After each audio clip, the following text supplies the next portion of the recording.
بسم الله الرحمن الرحيم. السلام عليكم ورحمة الله وبركاته. وطلشان إلى واتنك بشة تضواد السنة اللي كون يسجل توبنك أسبوع عن سبتي أيو نجوز آدين هاي إندكسيدو إن سومالي أنت أقبضنا أي فرمان مقدشو كهرهان أنت ماشي أنا كون والله هنكور هيناه إن شاء الله وحندوينا بوكا إنجليش كا فصل كلا أفراد إدكسي سارة ما الله يتوناد إحنا فصل كوجودن بمعاهدة إن شاء الله ومقع بكر محمد عبد الله سوماليا مقدشو حمر جاب كونول يونت كواد أيام بلاوينا إن شاء الله هدو إلى إرادو unit كواد وحدا عيا سيدتان in this unit قيبتاني you will revise وحد مراجعين دونتا tenses لعدوين كد مراجعين دونتا dialogues ولا شيكيسيات أدمركا مراجعين دونتا ولا شيكيسيات أصو with أي لصعدان past tenses لعدوين لصودا في أي لصعدان future tenses لعدوين مستقبلات أي لصعدان إيو present tense لعدوين حاضر أي لصعدان adjective الصفوين كدكم مراجعين دونتا قيبتاني an adverbs يولب waxaad مراجعين دونتا adverbska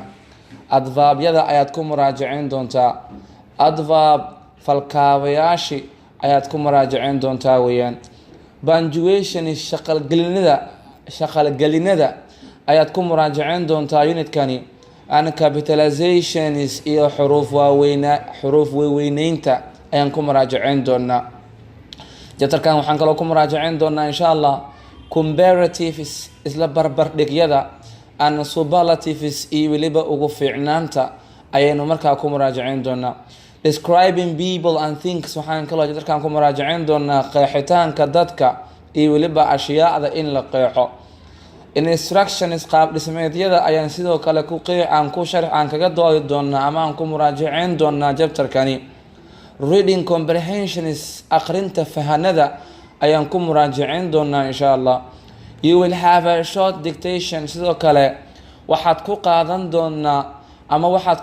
doontaa ardayga la hadlayaa ama qofka buuga loo akhrinayo la hadlayaa waxaad ku qaadan doontaa dictation gaawan ayaad ku qaadan doontaa leeliye gaawan casharkan ku qaadan doontaa sentence kaani oo kale intan buugan sharxan insha Allah sentence habka ay u qoran yihiin grammatically waxaan ahmiyad siin doonaa cashirka habka uu u hadlaayo saalahan meeshan waxaan ugu qoran you will have a short dictation hadii sidee u qoran tahay loo micneeyo oo naqanaysa waxaad haysan doontaa ama waxaad yeelan doontaa ma aragtaayo layli gaawan baad yeelan doontaa ma dheeran waxaan leenahay waxaad ku qaadan doontaa layli gaawan ayaa kaga haboon in la isticmaalo sidaas this revision baa yiri muraajacadani will be followed by waxa raaci doona ama wehelin doona test note tijaabo ah ayaa wehelin doonta the revision cashirka aan muraajacaduna lesson 1 up to 8 na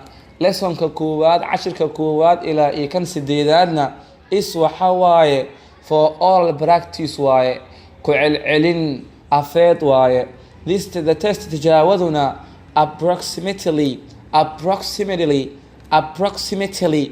ku dhawaad 4 lessons afar cashir ku dhawaadna tijaawada ku dhawaad afar cashirna is waxa waaye for writing qoraal waaye writing qoraalkaasoo in your exercise book aad ku qorayso buuggaada exercise-ka halahaas waxay ahaayeen inka waxa uu ka hadlayo cashirkeeni ayaan bilaaban doonaa insha Allah lesson cashir koowaad waaye tense practice waxaan ku bilaabeynaa dhacdo ku celcelineed baan ku bilaabeynaa dhacdan bilaabeynaa dhacdadani inta ugu badan waxay ka hadlaysaa waxay ka hadlaysaa dhacdo xaadir ah iyo waxay ka hadlaysaa dhacdo mustaqbal ah inta ugu badan waxay ka hadlaysaa dhacdo oo ma aragtaayo present ah sidoo kale dhacdooyin past ayaa soo galaya iyo su'aalahoodii ayaan ka jawaabeynaa sheekadan Cabdullaahi ay ku saabsan tahay read waxaana la yiri aqri the following passage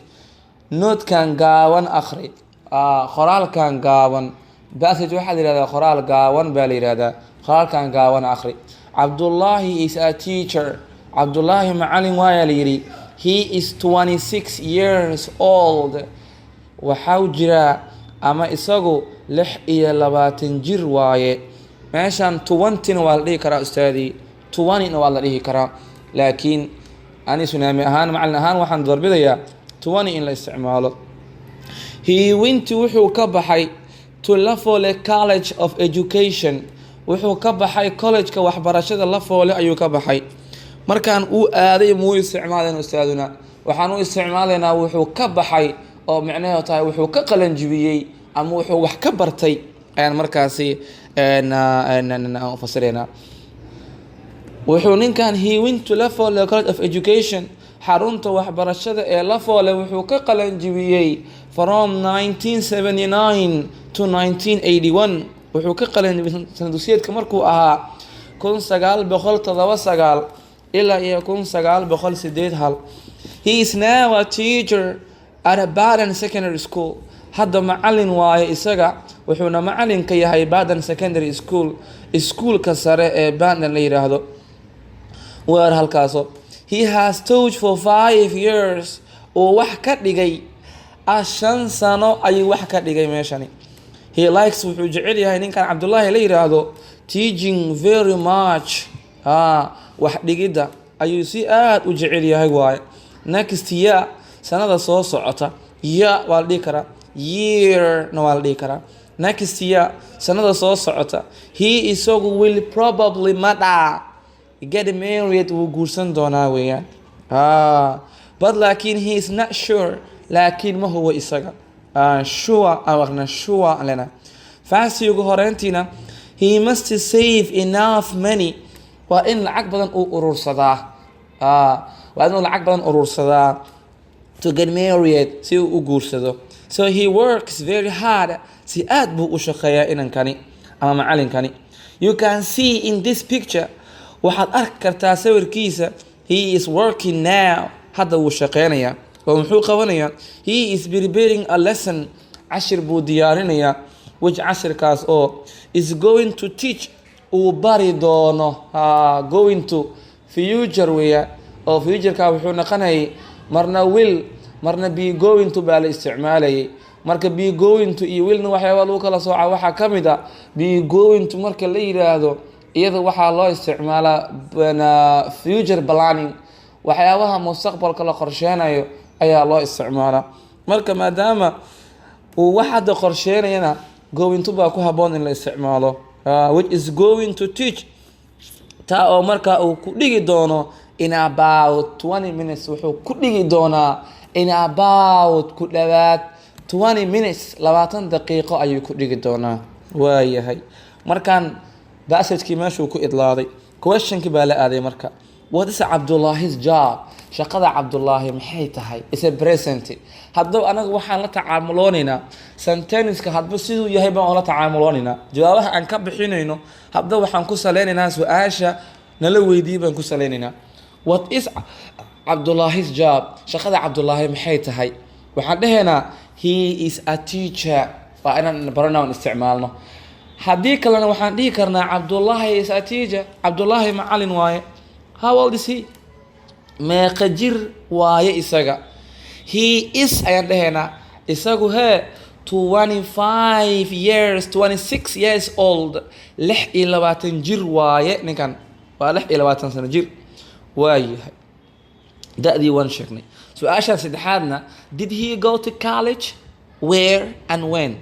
meeshan 3 su-aalood ayaa isdaba taala. teeda kale su-aasha koowaadna waa baasti. marka waxaan dhahnay sentence su-aashu hadda waxaan kula tacaamuloonaynaa sida ay su-aasha tahay baan kula tacaamuloonaynaa. markaan waxaan leenahay ma ka baxay?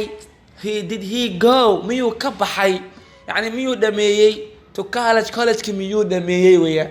markaan waxaan leenahay yes he did. wuu dhameeyey baan. yes he did because of the question is about past simple. so we have to do as the question is. where, halkee?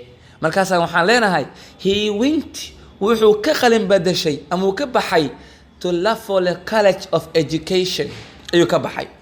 when, goormee? markaana waxaan dhahaynaa from 1979 to 1981. waayahay where is he a teacher? intuu macallinka yahay ninkan? macallinkan intuu macallinka yahay? he is a teacher at a Baden Secondary School. at a Baden aan leenahay maadaama locationka maadaama aan ka hadlayno hada general baan u hadlaynaa si kora u hadlaynaa oo ad baan isticmaalayna maadaama adna waxaa loo fiirinaya meesha uu ka shaqeynaya tahay meel weyn ama meel dheer inay tahay okay marka schoolku we know that is the big school maadaama secondary school weyn okay marka ad baan isticmaalaynaa weeyaan how long has he taught inta in leg ayuu ninkani ka shaqeeyay parents-ku secondary-gan baadan la yiraahdo tabuu ka shaqeeyay markaasaan waxaan leenahay he has taught wuxuu wax ka dhigay ama wuxuu ka shaqeeyay wuxuu macna ahaan ugu shaqeeyay aye inta ugu shaqeeyay